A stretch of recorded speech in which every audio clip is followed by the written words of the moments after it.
Hello to all of our beautiful listeners. My name is Wilson, and hello, and this is to my right side. On my left side. First of all, is we have our one and only beautiful Billy Kun. Hello, Billy. How are you doing? How are you doing today? Oh, I'm doing fine.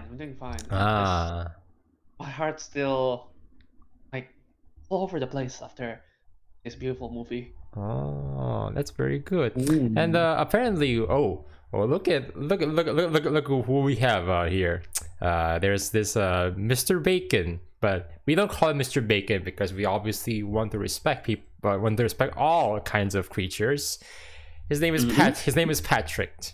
Yes. Hello, nice to meet you. And as you can see, I'm unanimated and I'm on a flat plane. So, yeah. Well, you will be animated in the future, but for now, it's just you're just Patrick. It's okay. Anyway, That's okay. Thank you very much, Patrick, for joining for our podcast today. Yeah, it's my pleasure. Yes, thank you. Apparently, we actually all decided on a movie because we were talking about artificial intelligence the other day. Remember? Yes.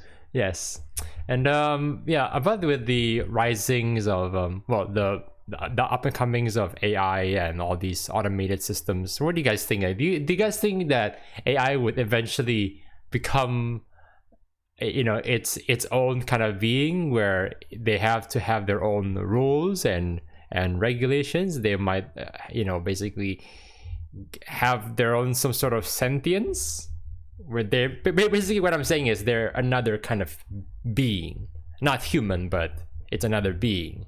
Do you think it will go to that particular stage in our lifetime? Oh, no, you're actually run a technology podcast. I thought we'll have a movie review podcast. But yes, I think it'll get to that point. But not today. Maybe tomorrow, but definitely not today. I can't wait. It's possible. Can't wait to see. Can't wait to see when Judgment Day will come from Terminator 2. Anyway, so about AIs and ChatGPT that's trending these days. Definitely do not use that for your exams, but for your essays. But we have a movie here called Her, which is actually about a love story between a human being, a very lonely human being, with a artificial intelligence that sounds just like Scarlett Johansson, or I mean, it is Scarlett Johansson,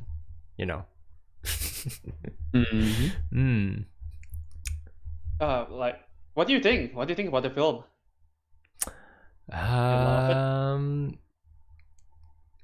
The film,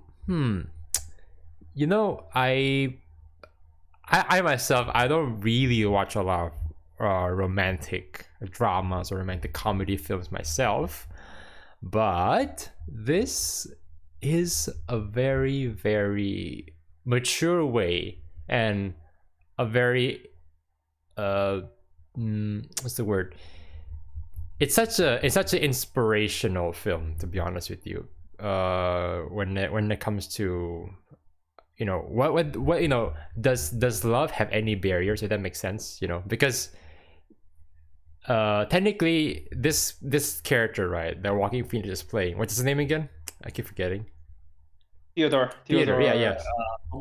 Correct. So Theodore, right, in the movie, he was divorced. Well, I mean, he's in the middle of going through a divorce, and then he's basically just thinking to himself, man, I really, really miss, basically my ex-wife, but definitely would not want to go back to my ex-wife. But I really do want somebody to accompany me. Then he eventually discovered there's this new OS, and then, I would like to be friends with this OS, and eventually he falls in love with this OS. And the only thing I was afraid the first time I was watching it, because actually this is the second time I watched this film. The first time watching, I was afraid that it would be like those typical rom-com movies. There's like a quirky I was like, oh, Theodore, he gets along with this. It's AI, and that's just classic Theodore, Yeah. It doesn't really do that at all, which is very good. So what it instead does is it shows you that even though Samantha, right, the OS, basically the AI is called Samantha.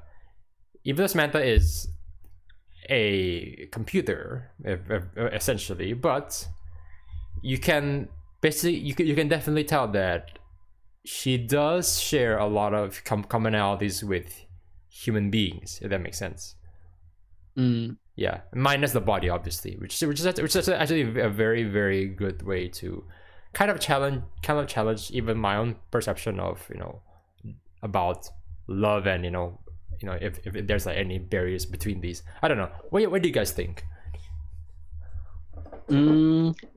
Yeah. I mean, like, I definitely see that in the movie, and I think when you were talking about like, AI, how AI can gain sentience in that sense, and I've had like a conversation like this before where, I don't think the real question isn't whether AI can gain sentience or not. It's, I guess what the movie is trying to show is a part of it is that if you believe something is sentient, then it is sentient. So in a way, so. like how the AI kind of acts and behaves, and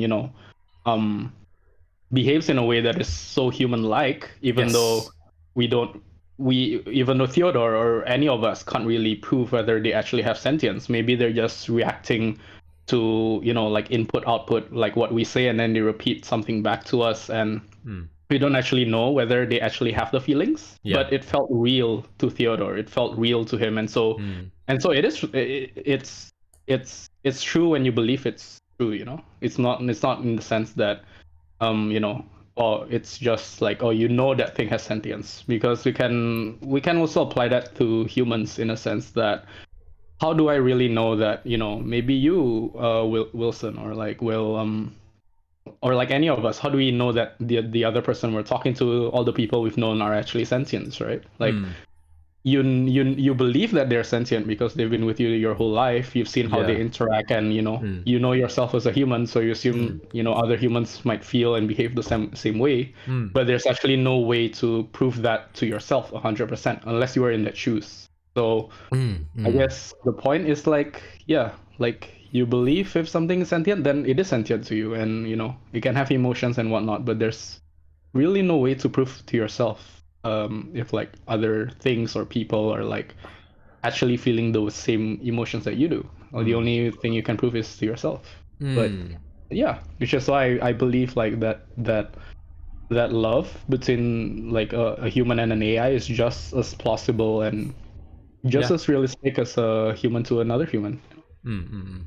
Yeah, I do agree. Yeah, it was debated, right? At one part of the movie where Theodore's ex-wife just basically called him out, basically, "Oh, you're just dating with your laptop, and because you can't handle real emotion," and then he was angsting over it, right? Yes. Yeah, you do raise a good point, because the thing is, he doesn't know if it's like those emotions are engineered or not. But then, if because he believes, then hence his emotion is real, his experience is real, right? Yeah, exactly. Yeah, just really interesting. I think about it. Yeah. So it's like it comes back to the question about does it really matter if she fabricates it, quote unquote fabricates all these things, or because obviously I mean, at the end of the film, we actually do realize that technically she's just there just to help him cope with his divorce, No, not necessarily. I think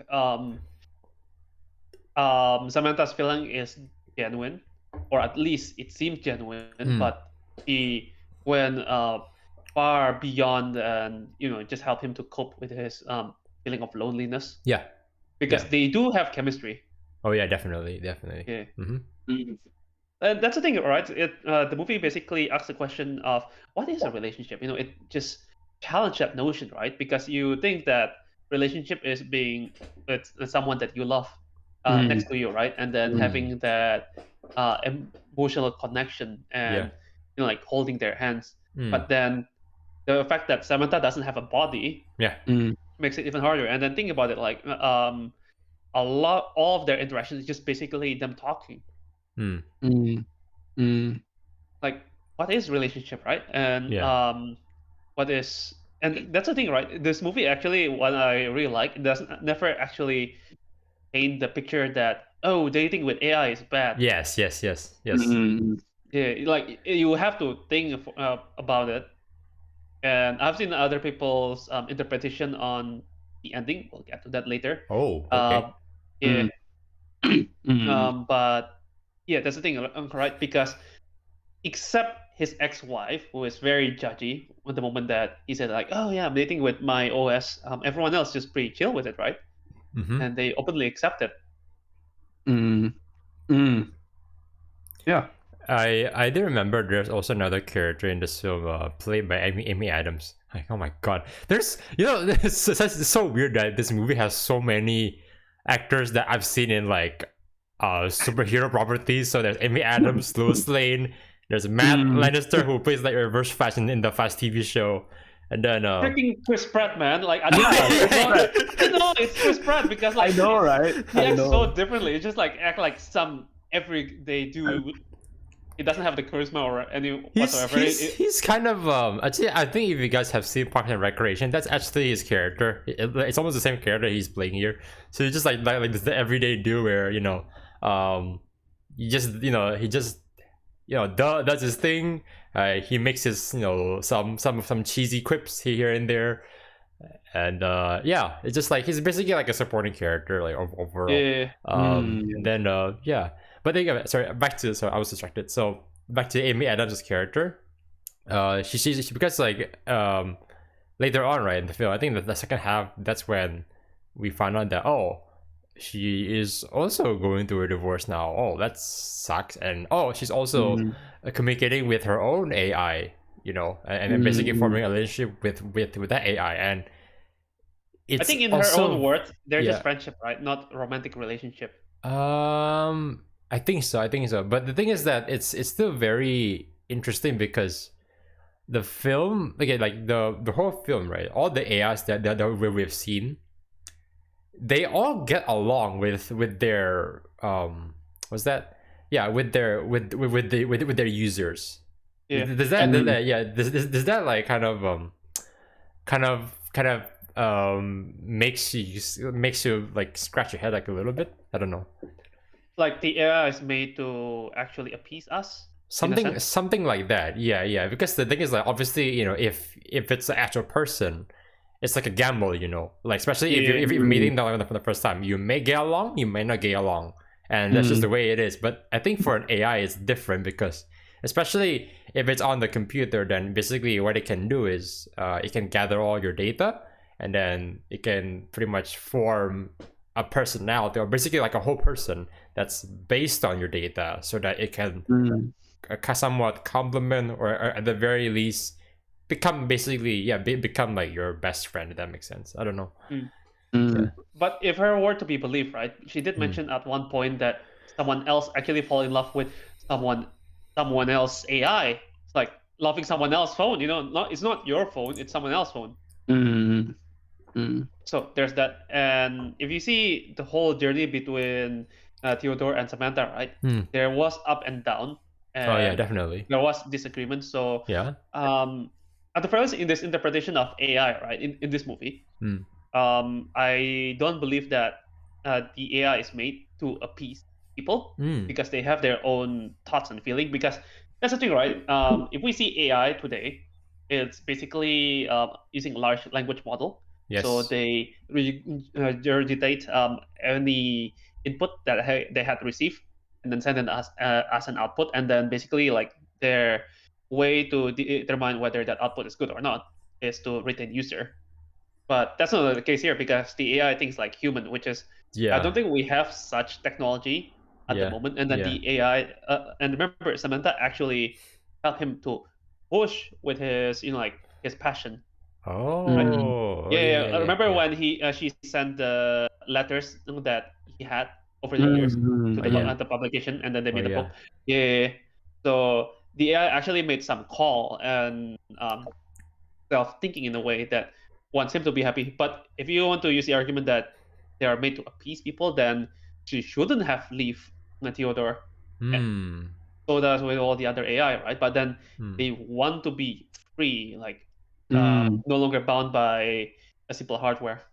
mm. Ah. Yeah. Okay. I Okay. think, yeah, I think that's like a very interesting point. Like my perspective on it was actually like in the beginning of the movie, AIs were actually, like they were made by a company, right, in the Yeah. movie, Yeah. and I think their initial purpose was to actually do like the very basic stuff, like take care of someone's email and yada yada. So basically, they were made to appease people, right, to appease their users. But Okay.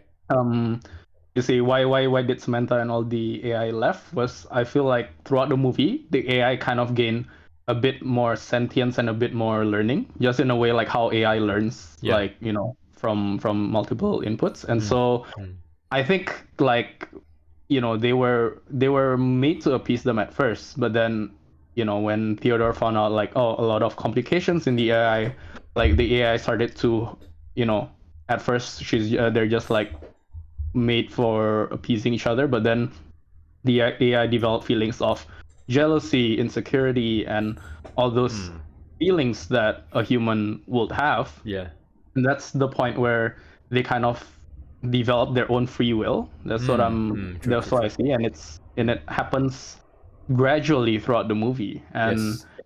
I guess in a way that's when Theodore realized that like how is it any different from like dating an AI versus a human? Because like when he went through the divorce, and in the initial parts of the movie, he was actually seeing another girl, but Oh, he yeah. didn't do much with her, right? And why Hmm. did he choose an AI over a girl? Or like, why did Amy Adams choose an AI over another human being? Was that I feel like initially they both thought, or a lot of humans would think like, the AI will be 100%, agree with you. They will do all the things you want them to do.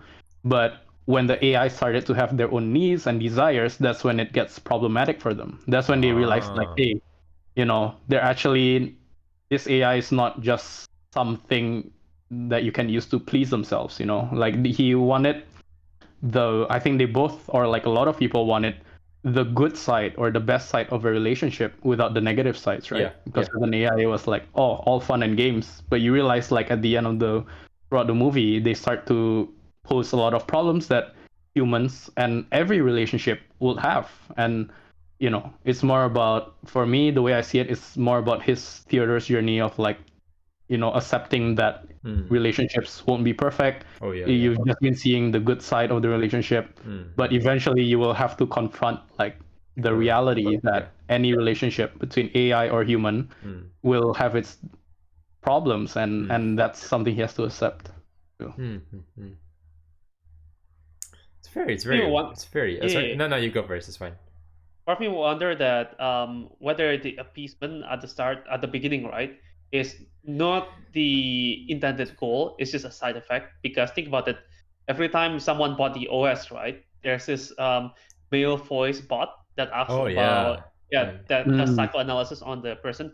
So I wonder if the OS is literally was born after that prompt, just to yeah, make yeah. it seem that, like, to make the best possible match with the user. Yeah, Yeah.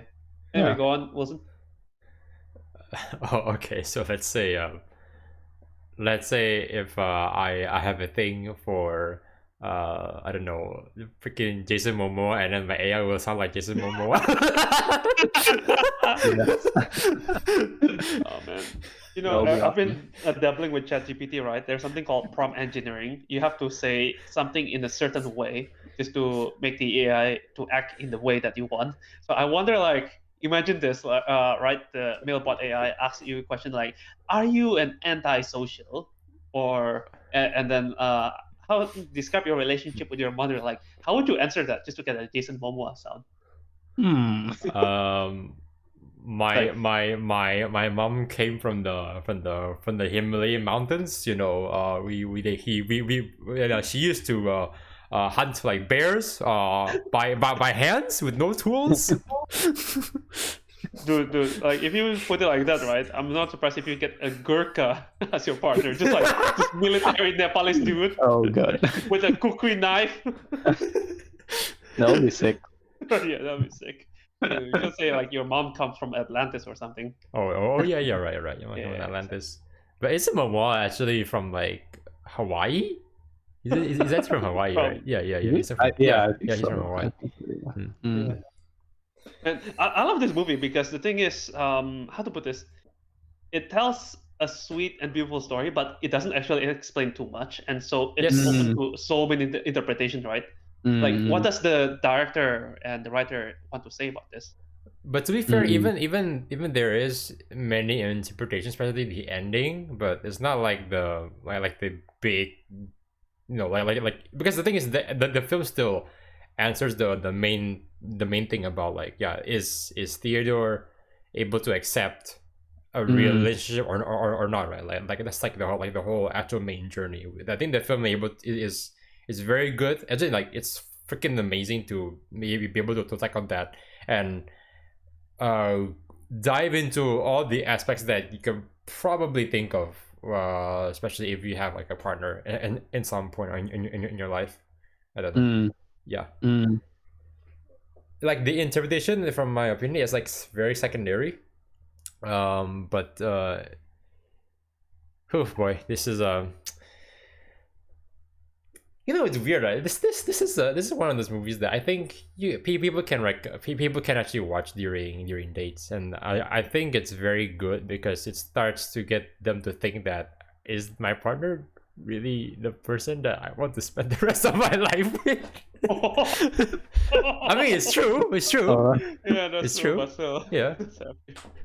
But actually, I think like the like I said, I from my perspective, I think the point of the movie is like Theodore's journey was that he never actually confronted the real problem behind himself, that he's avoiding relationships because of all the faults and whatever it is from his ex-wife, right? Because that's one of the things that his ex-wife kind of confronted him about when they met, was that I don't think it was so much as that he didn't like him dating an AI, but it was more of the fact that, him dating an AI is basically him running away from the problems they had when they were in a relationship.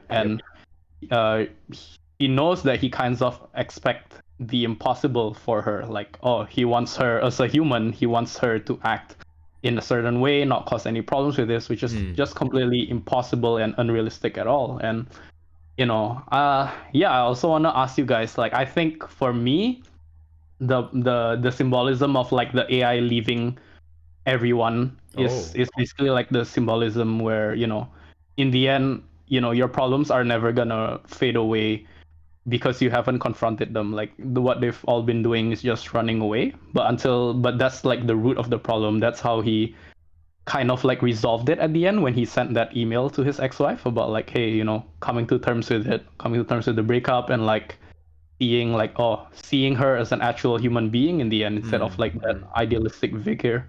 That's what I think the symbolism of like the AI living is. But I don't know, what do you guys think? Like, why or how did the AI leave, and what's the point of that?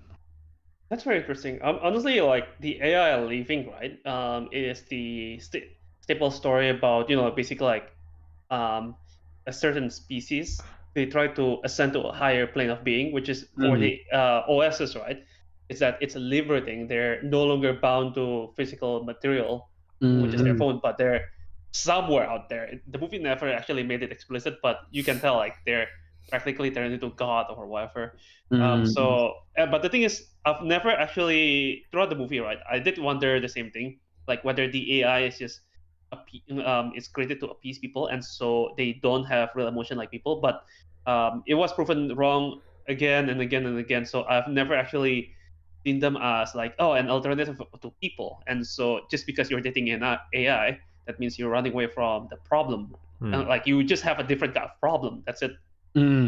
Yeah. But I suppose like the other interpretation, right, for me, right, about him coming to term with his wife. It's just that he learned, like how to listen and basically, like what it means to love from his time with Samantha, rather than he come to term with reality, because Samantha is already a reality.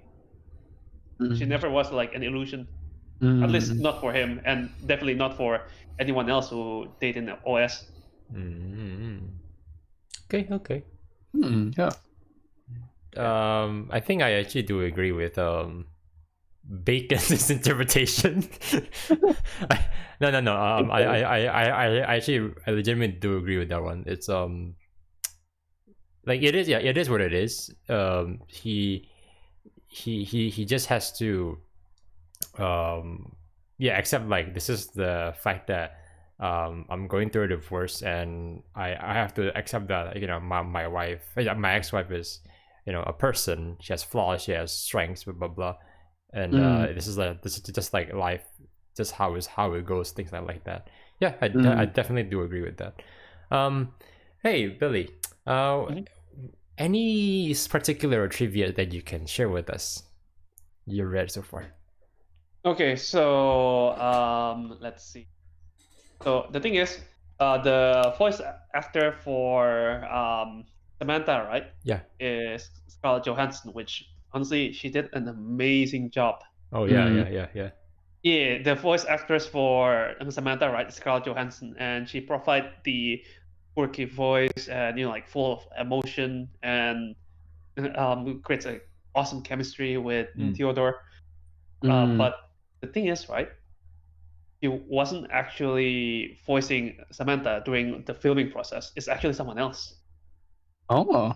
It's by someone named Samantha Morton. So that's why, like, the character name is Samantha. Because now I'm actually looking at the cast on the shit, right? And then I just realized that some characters actually have the same name-ish with their real name. Like Amy Adams play as Amy, and then of course, if Samantha were still to hold the role, then she will play as Samantha. Yeah. But what's even crazier, right? Because during the filming process, is that like how Theodore talks to the Samantha using the earpiece, right? Yeah. So in reality, right, it is basically is basically talking to Samantha Morton during the filming process, and they actually already made the decision to not see each other during filming. Wow. Yeah, just to actually add the emotion, because like think about it, like, it makes sense to make it more genuine, right? And but then the director think that they need something else, like someone else's voice to actually fulfill Samantha's role, in like in a way that he envisioned it. And so Scarlett Johansson actually does the voice post production. Nice. Can you imagine that? Like you just you just record your own voice, but then you actually emulate all those emotions without actually being on set and talking to Joaquin Phoenix himself.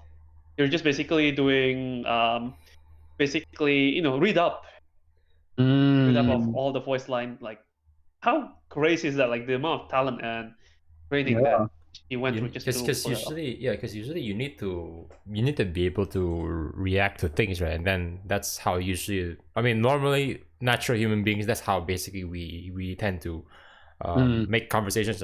We react to whatever you're saying, and I react, and so like what I'm saying now is how I react, and then same goes back to you, vice versa, until somehow we are fed up with the conversation, and then like full stop, right? But in this case, it's just that how is it's like how is this person able to emulate such a natural conversation that as if she's actually talking with Joaquin Phoenix on set, which I actually had no idea about. Because I was assuming that it's so they did it on, so he filmed on set, but maybe she's recording, she's like speaking to him like on the earpiece, and then post-production they do it again just so the audio is better, but apparently it's not the case. Like, what? Probably they tweaked the audio, just make it sound better, but still they had to read up the old voice line, replace it with Scarlett Johansson's voice. Wow. And imagine this, right? The thing is, the movie won a lot of awards, but there's actually one that caught my attention. What In is it? 2013, Alliance of Women Film Journalists award this film for Best Depiction of Nudity, Sexuality, or Seduction Award. Ah, interesting. All by just basically practically a phone sex. Yeah. What? Yeah, there's nothing like, remember when Theodore and Samantha having sex, like Yeah, that's a big yeah. egg quote Yes, minute. yes. All just voice, and there's Mm. actually nothing like visually explicit about it, right? Mm-hmm. Although the audio is very housing, like there's no doubt about it. I'm more disturbed with the with the other person where he talks to it in the beginning where he's like, oh, strangle me with the death cap. What? I was like, what? I like when Theodore just like goes along with it. Okay. Oh yes, Actually- please strangle me. Oh, what the hell? Oh. Actually, the same award was given. Like they got nominated for something called phone sex sequence, which is I have no idea if it's referring to the first one or the second one. I mean, that doesn't matter. Yeah. You won the award. That's it. Yeah, and oh man, like I have to another thing, right? I just want to say I really love the music. It's nice, simple, and melancholic. And now I'm actually practicing it on piano. Yeah. I noticed I noticed the films that I think you did recommend this film, right? Is it you, Billy? Which one? Her like this one here. Is it the one? No, I think it one was you. recommended? Either you or Patrick. Okay. Yeah, you're right. I think it was both me and Patrick actually. At the same time? Well, not at the same time, but basically on like different days. But I noticed that okay, I'm assuming you really like this film, and the thing is that I saw a lot of like that commonality between this and Begin Again, which we actually did like last year. Remember? Begin Again with I remember. Mark Ruffalo. Yeah.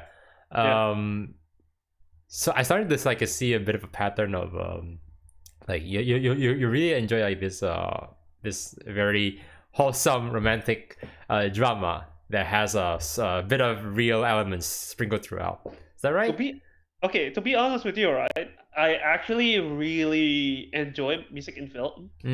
And that's the thing, right? Sometimes I hear music and like, oh, which film is this from? And then I found the film like, holy crap, this is actually good.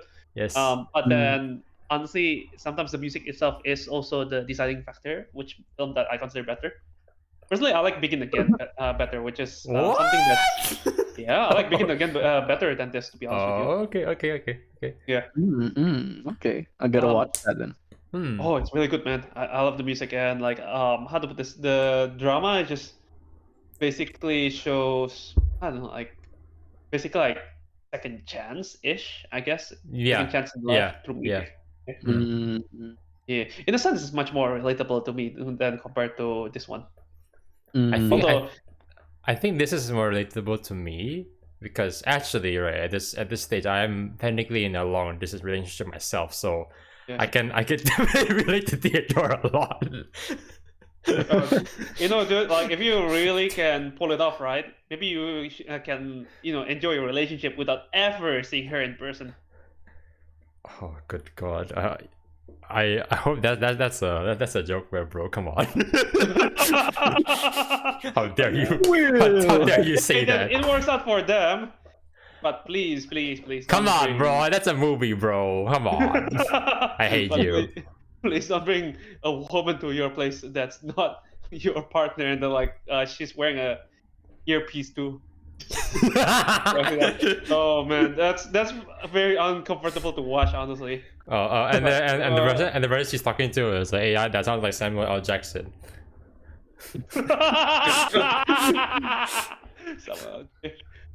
Okay.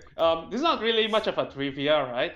But one more thing that I just noticed is that the director, right, Spike Jonze. Yes. Actually, apparently he was undergoing a divorce, like in the middle of a divorce too. Oh, okay, that makes sense. That makes sense. But on top of that, right, I can't believe that this guy is actually the producer and the writer for Jackass series. Oh yes, What? yes, I kid you yes. not. The Yes. guy made Jackass. Like, who will ever thought, right? A guy made Jackass made such a very emotionally moving film. And Hey, Yeah. hey! You just keep in mind, right? So you have that. You have that.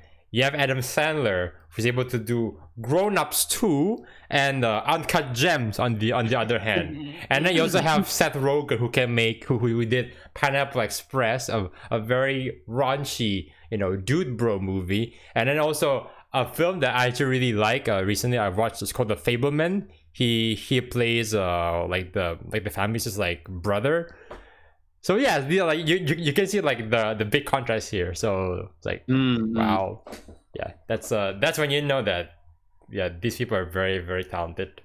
Yeah. I mean, I think I'm kind of reminded of like how Ricky Gervais he did like Oh yes, yes. I remember that movie where it's like pretty heartbreaking. I think Afterlife. I think I Yeah, I haven't think actually so. watched that, but it was as far as I know, it's like a pretty like emotionally invoking movie, and it's pretty serious. But you think of Ricky Gervais as the guy who's like pretty much trashed the Golden Globe, and is like, the oh, such a original Michael Scott. exactly, and he's able to like direct and act in such an emotional movie, just in the same way like. I don't know if you guys watch Filthy Frank, but he's Joji now. It's like so out of character for them, but I realized like maybe the point is that sometimes people like characters like that, you forget that they're actually also humans just like us, right? And yeah. they have like that very quirky extraordinary persona, and but they kind of also implicitly want other people to know the other side of them, and that's how I actually see Joji right now, where it's like I see him as Joji, not as Filthy Frank, but I could see why someone like that will actually go into a career like this, or a or a or a work that kind of shows a different side of themselves. I see. Yeah. Okay, boys. Sorry, we are running out of time. Any final thoughts, and what rating would you give? And by ratings is like, do you really hate it? Do you like it? Do you love it? That kind of thing. For me, I really loved it. Honestly, I'll say I'll give it a 9 out of 10. But that's because Okay. like the movie kind of like they're actually really smart in how they kind of like direct the movie, in the sense like, hey, they use like a lot of the sets over and over. They don't have like super fancy action scenes or anything like that like in other movies, right? But it's like the same environment. I can't wait for Superman just like bomb on one of the buildings because he's trying to find out Zod. Just because they have to still like have a lot of budget left for the VFX. Anyway, sorry, we're cutting you off. Oh yeah. But yeah, I think it's like they kind of show like the same, simple environments. They just tweak the lighting a bit, add like a bit of sepia vignette effect, and it kind of gives it such a strong tone to the whole movie. And it's just the same few scenes repeated over and over. It's not any crazy scenes, but for each scene, like you feel like a different emotion. Like you can literally see the journey of the character in his bed, and like other scenes you've seen it before, but they kind of mean differently in each of them. And I think that's what really makes it amazing, like that sense of familiarity, and still making it so emotional in those same scenes. And yeah, I just really like the theme as well, and like how I interpret the movie about like confronting your problems. I just love that theme a lot, like in movies and games. So when that theme shows up in a movie, I just I guess that's why I really like it. What about you, Billy? I highly recommend it. I don't know. I feel like I'm a bit biased just because I watched Begin Again, right? And for some reason, I like that better than her. So love, but like on the lower end of love, to be honest with you. It's okay. Yeah, it's okay. Mm. But yeah, it is a very emotionally complex film, and I do enjoy it. But I don't know, maybe it's like not really my cup of tea. But then it carries itself through its sheer quality and writing and acting. But man, freaking Joaquin Phoenix, right? Like, oh yes, You do not recognize him at all. Yeah, never there. But yeah, It makes sense that he was casted as the latest Joker. Even though technically that's not the classic Joker that we know, but hey, it's his version. It's very good though. Yeah. I like the movie a lot. I don't think it's a masterpiece. Oh yeah, that's the thing, right? It's a flaw. Like it's strong because of its flaw. That's the yes. Like that's the whole thing. I do think there's maybe some filler scenes that I really don't think it should be there. Like the part there, where he sees he's like starting to see like someone else. That's I think it's fine, but I think they kind of they don't really do anything special with that. So it's just a bit of like a throwaway scene. Like, okay, I might as well just leave that out of the film. But anyway, but yeah, that's like my like that's like just one minor flaw from like many diamonds in this film. But actually, I like that scene when he saw he met with that girl in the restaurant because it does show his commitment issue problem. But anyway, go on. Yeah. Yeah, so far it's just mainly that one, and maybe some scenes like just a little bit too dragged on. Especially when he's like talking with Amy Adams from time to time. I think they could be cut a little bit shorter. I don't know. Maybe I don't know. I just want to because like he and Samantha has such a good chemistry. I just want to see more of that. If that makes sense, Yeah. You know, actually, I was glad that they didn't commit suicide or something because it does look like they're about to like, no, don't do it. But go on. Yeah. A lot of people thought that. Yeah. Oh no. But yeah, so far very good. Definitely prefer this over Begin Again. Okay, we can sit here and talk about this all night long. Yes. All right, but I definitely recommend for couples. Actually, even maybe not so much like a new 3-day couple. Maybe not that early. Maybe a 1-month couple. That's imagine. Yeah. Watching this for a first date is just instantly a test of relationship. I actually think it kind of strengthens the relationship if you you interpret it the like the quote unquote right way, or at least how you interpret it is that your partner is never gonna be perfect, and even if it's AI or humans, you'll always find the faults in if you're looking for it. I feel yes. That's how I feel about it.